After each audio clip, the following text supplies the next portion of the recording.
Participation should increase in terms of the contesting candidates, in terms of the campaigning, in terms of participation, in terms of sweep activities, more of shikaras, more of cycles, more of rallies, and we will provide sufficient security to the candidates. To sum up, we are on a very happy note and a very what should I say, after long gap, the elections are due and going to be held in J&K and in time in Haryana. और एक अच्छी चीज़ है इस समय में, अगर जम्मू कश्मीर में देखें तो फेस्टिवल का भी सीजन है, एप्पल का भी सीजन है, जैस्मीन का भी सीजन है, सेफ्रॉन का भी सीजन है, शिकारा भी है, ट्यूलिप भी है और गुरेज फेस्टिवल भी इसी समय में है. तो सभी चीज़ें एक साथ कायनात ने इकट्ठी की हैं, उसमें जमहूरियत की उत्सव भी एक ही साथ है. और Haryana, as you all know, is a land of athletes. All the athletes and sports persons have done proud to the nation in Olympics, or almost it's a national pride. It's a symbol of national pride. Surajkund का मेला भी है, पिंजौर का heritage festival भी है और beautiful राग and रागनी भी हैं हरियाणा में, जिनका डेमोक्रेटिक फेस्टिवल में लोकतंत्र के चुनाव में जम के यूज होगा, ऐसी हमारी उम्मीद है. We made a promise to you that on 3rd of June, when we said we learned two things. So we made a promise that we will keep the election period short. So in true spirit of keeping that promise, now we present the shorter electioneering period and in the best possible and conducive environment. Elections in J&K will be held in 3 phases. So this is a shorter period.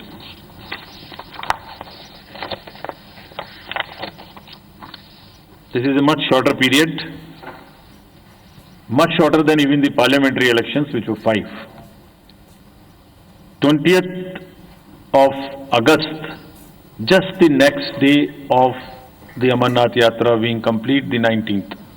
would be the date of notification for the first phase, nominations till 27th, scrutiny on the next day 28th, and date of poll will be 18th of September, and it's a Wednesday. We are also keeping that in mind, not keeping Fridays and Mondays to give a longer holiday spell.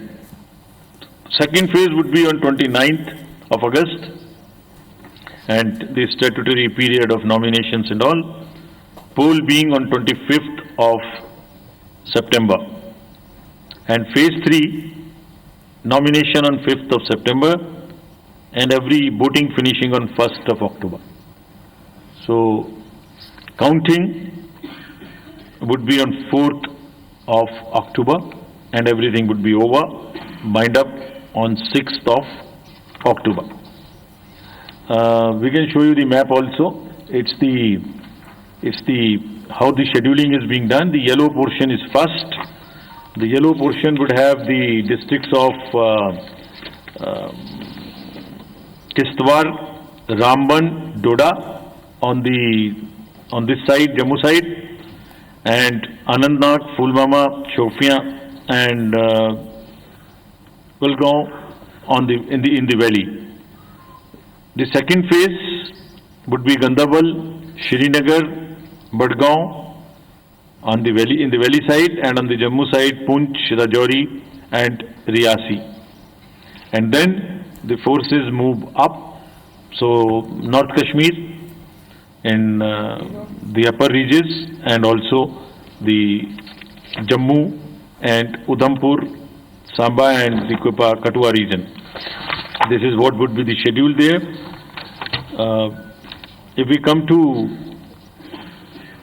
the schedule of Haryana, Haryana would be in the last phase, exactly coinciding with the third phase of J&K, nomination being on 5th of September, Last date of making nomination on 12th of September, date of poll 1st October, and date of counting coinciding with J&K on 4th of October, everything to be over on 6th of October.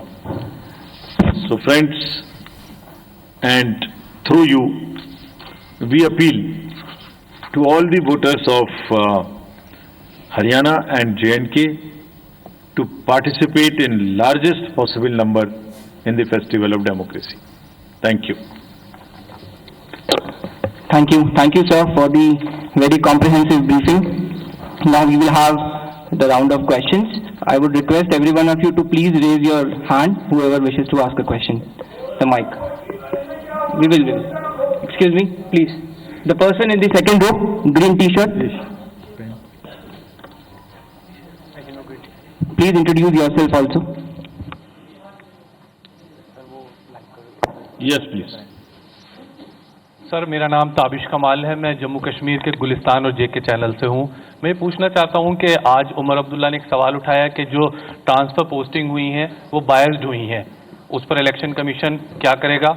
और दूसरा ये कि अमरनाथ यात्रा में बहुत ज़्यादा deploy वहां पर फोर्सेज हैं, तो अब आप लोग कब वहां पर फोर्सेज डिप्लॉय करेंगे जिससे लोग इंश्योर हो सके, मतलब कि वो सुरक्षित हैं, महफूज हैं और वोट करने के लिए बाहर निकलें? Please give the mic to the media person in the purple shirt.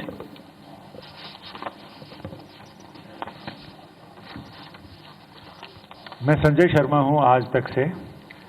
मेरा सवाल ये है कि महाराष्ट्र विधानसभा का कार्यकाल भी 25 को ही समाप्त हो रहा है, 26 नवंबर को। तो क्या वजह है कि इसके साथ ही चुनाव नहीं कराया जा रहा है? तो राजनीतिक हलकों में कहा जा रहा है कि ये कोई पॉलिटिकल कुछ ऐसा है, तो निर्वाचन आयोग क्या सोचता है इस बारे में? बहुत आसान है ये कहना और आपका पूछना भी। Please give the mic to the person बहुत ही आसान है पूछना। in the blue shirt. I'll answer. Second last row. Hello sir, Neeraj हूँ न्यूज़ 18 इंडिया से। हमारा सवाल है कि जम्मू क्षेत्र में हाल के वक्त में आतंकी गतिविधियाँ बढ़ी हैं और आपने कहा भी था अपने चुनाव दौरे के दौरान जम्मू कश्मीर में कि बाहरी शक्ति हो या आंतरिक शक्ति, कोई भी चुनाव को रोक नहीं सकती। इस बार जम्मू कश्मीर में आतंकवादी गतिविधियां जो बढ़ी वो कितनी बड़ी चुनौती है? और दूसरा हमारा एक सवाल है कि पहले भी ऐसे चुनाव कार्यक्रम रहे हैं कि जब एक साथ अवधि खत्म हो रही है, जैसे हरियाणा और महाराष्ट्र की एक साथ खत्म हो रही है, एक आगे पीछे थोड़ा एक ही महीने में, तो आपने बाद में घोषणा किया लेकिन मतगणना एक साथ किया। क्या ऐसी कोई संभावना महाराष्ट्र को लेकर इन दोनों चुनाव के साथ आने वाले वक्त में क्लब होने की है, या महाराष्ट्र और झारखंड के विधानसभा चुनाव अलग होंगे sir? So we'll take more questions or you would like to respond? एक और। Please give the person the last. उधर चले जाइए. So this side we will take some questions. Please try them. Last में black shirt.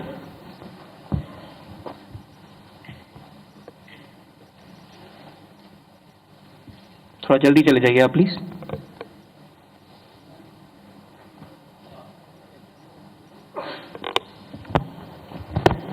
हेलो सर, मैं गौरव श्रीवास्तव हूँ times network से। सवाल ये सर कि जम्मू कश्मीर को लेकर हालिया मीटिंग हुई थी होम सेक्रेटरी के साथ और जाहिर तौर पर चुनाव आयोग ने बहुत तैयारियां की हैं। खास करके कुछ ऐसे कैंडिडेट्स हैं जिनको बहुत ज़्यादा थ्रेट है।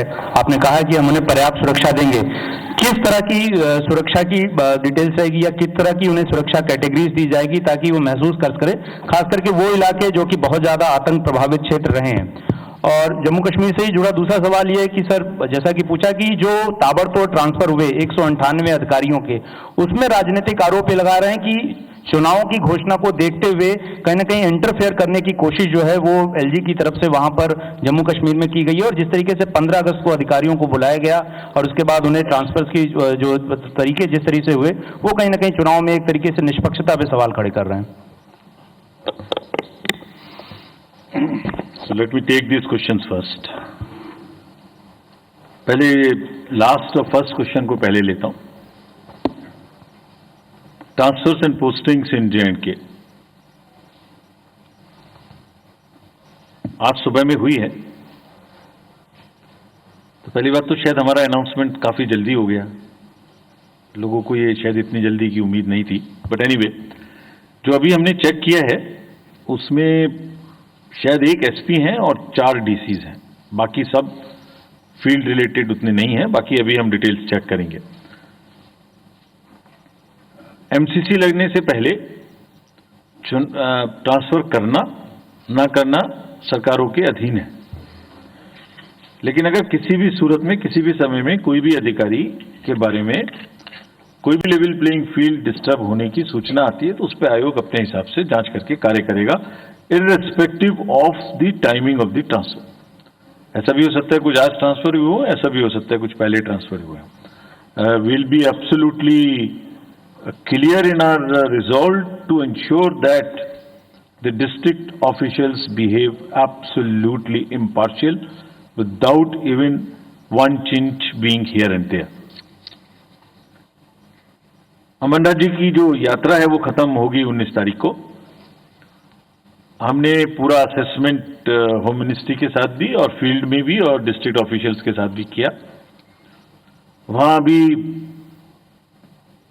पर्याप्त मात्रा में फोर्सेस अमरनाथ जी की यात्रा के लिए उपलब्ध हैं, उपलब्ध रहेंगी और सफिशिएंट मात्रा में बटरेस की जाएंगी, स्ट्रेंथन की जाएंगी, जितनी जरूरत होगी उतनी की जाएंगी। लेकिन जो पूरा माहौल हम वहां देख के आए और जिस सोच के साथ हम आगे बढ़ रहे हैं, जैसे मैंने पहले भी कहा, जैसे मैंने कहा ना, दुनिया देखेगी नापाक इरादों की शिकस्त की कहानी। फोर्स से ज्यादा जरूरी क्या है? फोर्स से ज्यादा जरूरी है वहां की आवाम का विश्वास और उनका अपने लिए अपनी सरकार देने का जज्बा। और जमहूरियत के फेस्टिवल को उसको आगे बढ़ाने की जो ललक हम देख के आए, हमें उम्मीद है कि लोग ही उसका बहुत भरपूर जवाब देंगे। But nonetheless sufficient forces will remain to deal with any eventuality, whatever comes on the way. Security threats to the candidates, to the districts, to other vulnerable positions or areas would be thoroughly under radar of the establishment and will be taken care of. मुद्दा एक ही है, मुद्दा यह है कि जो 2024 के parliamentary election में बुनियाद रखी गई, इमारत उससे भी बुलंद होनी चाहिए। ये ही रिजॉल्व है। महाराष्ट्र का चुनाव और हरियाणा का चुनाव एक साथ देखिए, पहले महाराष्ट्र और हरियाणा एक साथ हुए थे। 3 नवंबर हरियाणा की डेट है तो 26 नवंबर महाराष्ट्र की डेट है, राइट। उस समय में J&K was not a factor, so one could have gone little later. This time there are 4 elections in this year and 5th election just immediately after this, that is to start with J&K, Haryana, Maharashtra, Jharkhand and Delhi. So, depending on the forces, requirement of forces, which is, as I said, which is in a higher tone in J&K, हमने दो चुनाव को एक साथ करने का निर्णय लिया। और फिर ऐसा नहीं कर सकते कि जब J&K अनाउंस करें और J&K चल रहा हो तो उसके बीच में दूसरा अनाउंस करें। और साथ ही साथ और भी बहुत सारे फैक्टर्स हैं। वो फैक्टर्स क्या हैं? अभी महाराष्ट्र में बारिश भी थी, BLOs का वर्क करना बाकी है और बहुत सारे फेस्टिवल्स भी हैं जिसको हमें शेड्यूल करने में देखना है। That is like Ganesh festival, Pitrupaksha, Navratri, Diwali, all that put together, this is what we thought that we can handle as 2 elections at a time. So therefore we decided to go this. And in any case, it is within 6 months of the schedule of the term of the assembly which is ending. I think I have answered all. Yes, sir. Next. Please give the mic to the lady in the 3rd row. This one. जल्दी जाइए थोड़ा आप।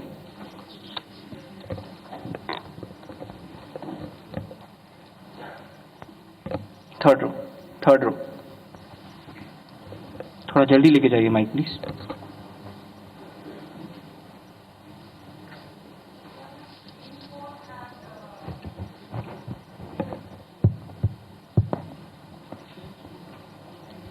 Mic थोड़ा extra रखिए।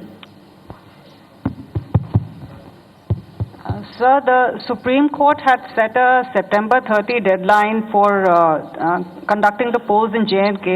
Is there any particular reason that you are going a day beyond? Okay. Please give the mic to the person in the first row, purple shirt. नमस्कार sir, मैं Pradeep Kumar total news से। मेरे दो सवाल हैं sir. Jammu Kashmir में काफ़ी लंबे अंतराल के बाद चुनावी मुकाबला हो रहा है, वोटिंग होगी, काफ़ी वक्त लगा है आपको यहाँ तक पहुँचने में, इसकी क्या बड़ी वजह रही? और दूसरा सवाल है सर, हरियाणा में जो चुनावी तारीख का ऐलान हुआ है, हरियाणा को लेकर जो चर्चा हुई थी, जो बैठक हुई थी, राजनीतिक दलों ने भी कई सुझाव दिए थे, लेकिन हरियाणा में जो चुनावी मुकाबला है इसलिए महत्वपूर्ण हो जाता है क्योंकि दिल्ली से भी सटा हुआ है। दूसरा, हरियाणा के मिजाज की अगर बात करें, राज्यसभा चुनावी मुकाबला भी वहाँ पर होना है, तो क्या असर डालेगा ये विधानसभा का मुकाबला अगर इससे जोड़कर देखें? Please give the mic to the person third row. Anuj. Sir, Madhurendra, मैं न्यूज़ नेशन से। मेरा सवाल जम्मू और कश्मीर चुनाव को लेकर है। जिस तरह के हालात पिछले कई महीनों से घाटी में बने हैं, खास तौर पे मैं यहाँ पर सर, जिस तरह के हालात कई महीनों से घाटी में बने हैं और खास तौर पे जम्मू के रीजन में बने हैं, जो कि पूरा टेरर प्रोन एरिया हो गया है और वहाँ पर एक तरह से देखा जा रहा है कि लगातार सिक्योरिटी फोर्सेस और आतंकियों के बीच लगातार मुठभेड़ चल रही है। तो ऐसी परिस्थिति में शांतिपूर्ण चुनाव कराना, फ्री एंड फेयर इलेक्शन कराना एक बड़ा चैलेंज इलेक्शन कमीशन के सामने भी है। तो किस तरह के डिप्लॉयमेंट होंगे, उसके लिए किस तरह की तैयारी की गई है, किस तरह से एजेंसियों के बीच कोऑर्डिनेशन है और कैसे आप कैंडिडेट को भी और साथ साथ मतदाता को भी इंश्योर करेंगे कि वे अपने जमहूरियत में मताधिकार का प्रयोग स्पष्ट तौर पर कर पाए, बिना किसी फियर के कर पाए? We will take one more question from there first. Sir, मैं अरविंद हूँ, मैं दैनिक जागरण न्यूज़पेपर से। सर, मेरा सवाल है, आपने चुनाव के दौरान लोकसभा में आपने कई एम की बात की थी, एक उसमें फेक नैरेटिव था। इस बार चुनाव आयोग उस फेक नैरेटिव से निपटने के लिए क्या तैयारी कर रहा है? Mic to the lady, third row, first lady.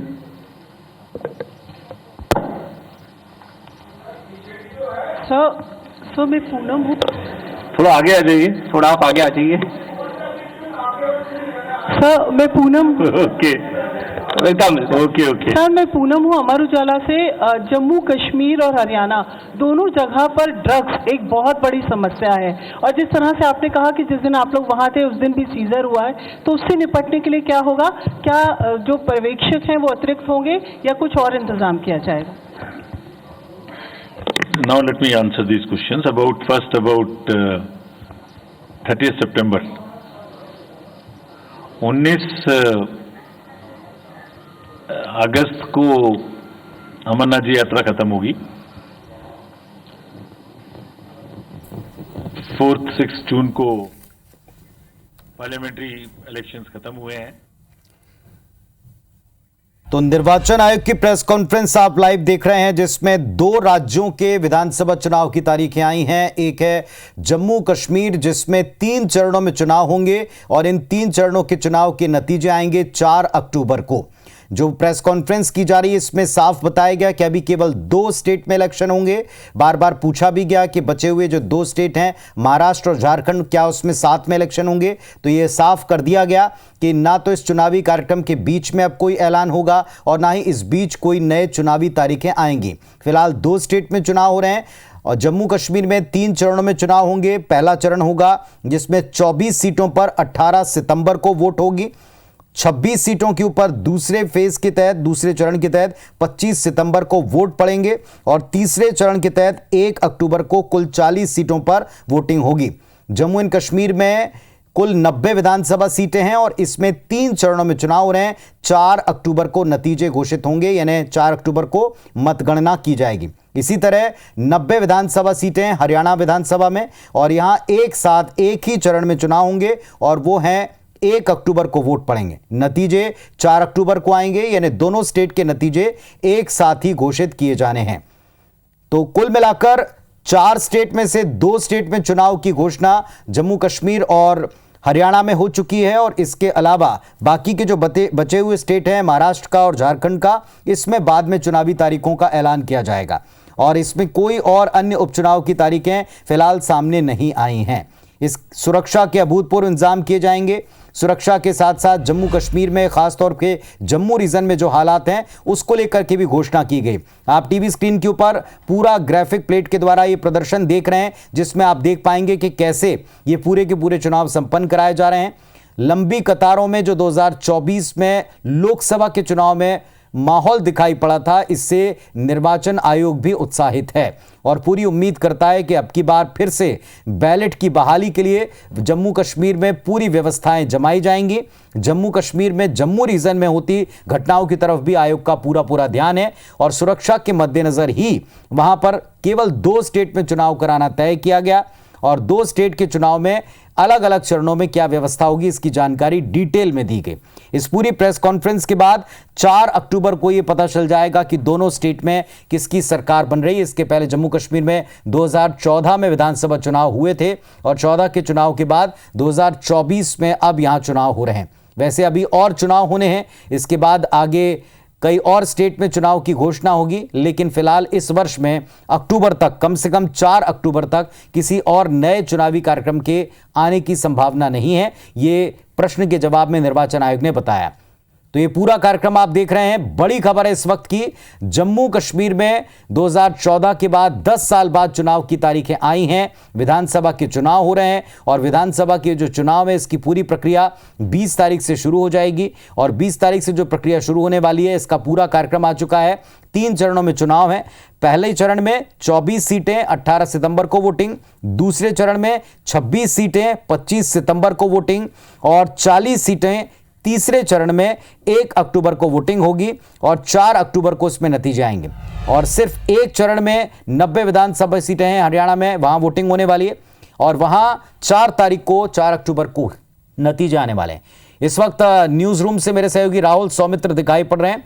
Rahul, ये पूरा कार्यक्रम आ चुका है, हालांकि 2 और स्टेट के बारे में चुनावी कार्यक्रम नहीं आएगा, ये क्लियर कर दिया है और जो उपचुनाव की तारीखें जिनका इंतजार हम भी कर रहे थे मध्य प्रदेश छत्तीसगढ़ में, उसके बारे में भी कोई डिटेल सामने नहीं आया। बताएं, आप कुछ और शेयर करें कि क्या जानकारियां और आपको मिली। बिल्कुल पुनीत जी, आपने हमारे दर्शकों को बता दिया, लेकिन दर्शकों को इंतजार किस बात का था भाई? 2 राज्यों के चुनाव की तारीखों का तो ऐलान किया गया, जम्मू कश्मीर और हरियाणा, लेकिन मध्य प्रदेश की 2 विधानसभा सीटों जहां पर उपचुनाव होना है और छत्तीसगढ़ की 1 विधानसभा सीट के साथ जहां चुनाव का ऐलान होना था वहां ऐलान नहीं होना था। और आपने अपने स्टेटमेंट में भी बता दिया कि फिलहाल 4 अक्टूबर तक ऐलान नहीं होगा और उत्तर प्रदेश की 10 विधानसभा सीटों पर भी चुनाव का ऐलान नहीं होगा।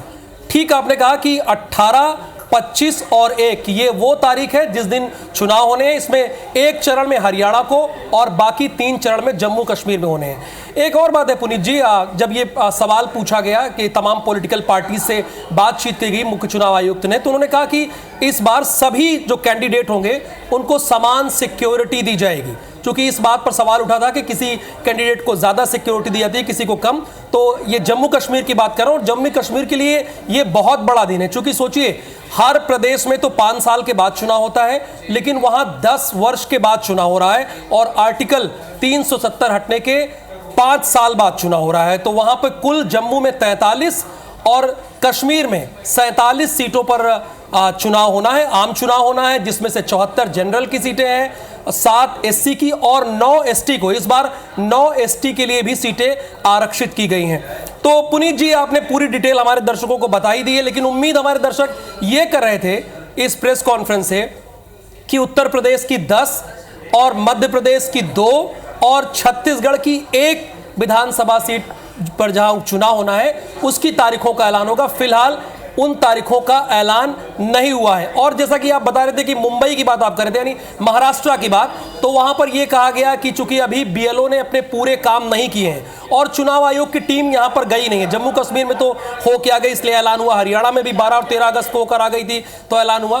तो कुल मिला के खबर यह है 18, 25 और 1 ये वो 3 तारीख है जब चुनाव होगा उस दिन, और 4 अक्टूबर को रिजल्ट आएंगे। हरियाणा एक फेज है और जम्मू कश्मीर में कुल 3 फेज है। पुनीत जी, और एक बात है राहुल कि अगर आप पूरी प्रेस कॉन्फ्रेंस आपने भी देखी है, सुनी है पूरी थॉरली, इसमें आपने भी महसूस किया होगा कि साफ साफ पूछा गया कि क्या राजनीतिक वजह इसके पीछे हो सकती हैं, क्योंकि ये भी किसी से छिपा हुआ नहीं कि सत्तासीन बीजेपी के समक्ष 2 स्टेट बड़े चुनौती बने हुए हैं, एक महाराष्ट्र का है और दूसरा झारखंड का, और वहाँ साथ में चुनावी तारीखें आने की कोशिश की जाएगी ऐसा माना जा रहा था, लेकिन ऐसा हुआ नहीं। और ये भी कहा गया इसी प्रेस कॉन्फ्रेंस में कि पिछली बार जम्मू कश्मीर की परिस्थितियां नहीं थी, अब की बार चूंकि कोर्ट का ऑर्डर है और जम्मू कश्मीर में चुनाव कराना प्रायोरिटी है, इसीलिए इन इलेक्शन को एक साथ करवाया नहीं जा सकता। एक जिज्ञासा थी कि क्या बीच में कोई कार्यक्रम आएगा, कोई क्लब हो सकते हैं, तो उन्होंने कहा कि सुरक्षा की दृष्टि से त्योहारों को एडजस्ट करते हुए, वहां के माहौल को एडजस्ट करते हुए केवल और केवल 2-2 स्टेट में एक साथ इलेक्शन होंगे। ये कुछ जानकारियां हैं, जैसा राहुल ने भी आपको डिटेल बताया और हमने भी आपको बताया, ये डिटेल और इस पर अब डिस्कशन भी जारी होंगे